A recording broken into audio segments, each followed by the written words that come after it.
2026 সালের এইচএসসি পরীক্ষার্থীদের জন্য গুরুত্বপূর্ণ ঘোষণা। 2026 সালের এইচএসসি পরীক্ষা কবে হবে? 2026 সালের এইচএসসি পরীক্ষার সিলেবাস কী হবে? জাতীয় শিক্ষাক্রম ও পাঠ্যপুস্তক বোর্ড এনসিটিবির রবিউল কবির চৌধুরীর স্বাক্ষরিত নোটিশ অনুযায়ী মূল সিদ্ধান্ত হচ্ছে 2026 সালে যারা এইচএসসি আলিম বা সমমানের পরীক্ষা দিবে তাদের ফুল সিলেবাসে অর্থাৎ পূর্ণাঙ্গ সিলেবাসে পরীক্ষা হবে। কোনো শর্ট সিলেবাস হবে না। পূর্ণ নম্বরে পূর্ণ সময়ে যেভাবে পরীক্ষা হয় সেভাবেই পরীক্ষা অনুষ্ঠিত হবে।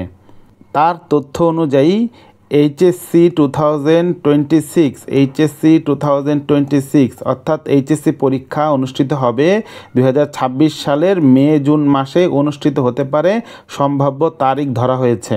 যারা 2024-25 শিক্ষাবর্ষে একাদশ শ্রেণীতে ভর্তি হয়েছ তাদের পরীক্ষা 2026 সালের মে জুন মাসে অনুষ্ঠিত হবে। তোমাদের ক্লাস শুরু হয়েছিল 2024 সালের আগস্ট মাসের দ্বিতীয় সপ্তাহ থেকে, সেই অনুযায়ী তোমাদের মে জুন মাসে পরীক্ষা হবে। পরীক্ষার ধরন কি হবে? শর্ট সিলেবাস হবে না, সম্পূর্ণ সিলেবাস হবে, পূর্ণাঙ্গ সিলেবাস হবে। এনসিটিবির যে সম্পূর্ণ সিলেবাস সেই সিলেবাস অনুসারে হবে এবং পূর্ণ নম্বরই পরীক্ষা হবে।